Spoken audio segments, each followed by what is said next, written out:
குழந்தை பிறந்து கூட வரல. எவ்வளவோ கெஞ்சி பார்த்தேன். கேட்டா உங்ககிட்ட காசு இல்லை, என்னால் வாழ முடியாது, என்னால் என்ன பண்ண முடியுமோ பண்ணி எங்கள் அம்மா இருக்கிறாங்க எனக்கு.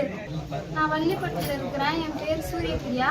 நான் காலேஜ் வாணிபுரி காலேஜ் இஸ்லாமிய காலேஜ் படிச்சுக்கும் போது இஸ்லாமிய மென்ஸ் காலேஜ்லேருந்து ஒருத்தரை லவ் பண்ணேன். காளிமுத்துன்னு ஒருத்தரை லவ் பண்ணேன். லவ் பண்ணி 3 வருஷம் ஆச்சு. 3 வருஷத்தில் பெங்களூர் கூட்டிட்டு போயிட்டு கல்யாணம் பண்ணிட்டாங்க. கல்யாணம் பண்ணிட்டு அப்புறம் எங்கள் அப்பா வந்து கூப்பிட்டாங்க. வந்துட்டப்போ ரிஜிஸ்டர் மேரேஜ் பண்ணாங்க. ரிஜிஸ்டர் மேரேஜ் பண்ணிட்டப்பறம் 5 மாதம் கூட இருந்தாங்க. கூட இருந்துட்டு அப்புறம் போயிட்டாங்க. வேலைக்கு போகிறேன்னு சொல்லிட்டு போயிட்டு வரவே இல்லை. குழந்தை பிறந்து கூட வரல. எவ்வளவோ கெஞ்சி பார்த்தேன். கேட்டா உங்ககிட்ட காசு இல்லை, என்னால் வாழ முடியாது, என்னால் என்ன பண்ண முடியுமோ பண்ணி எங்கள் அம்மா இருக்கிறாங்க எனக்கு. எங்கள் அம்மா என்ன சொல்கிறாங்களோ அதுதான் நான் செய்வேன். நீ 50,000 நகை எடுத்துன்னு வா, அப்போ சேர்த்துக்கிறேன். அது இல்லாமல் ஜாதி வேறன்னு சொல்கிறாங்க.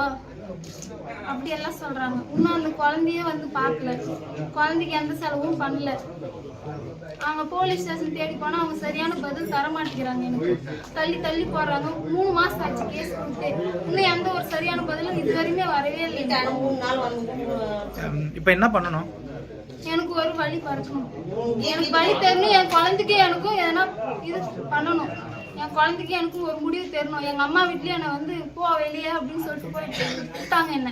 இப்போ என் வீடு இதுதான். நான் இங்கே தான் இருப்பேன். இல்லைன்னா நான் இங்கே செத்து போறேன்.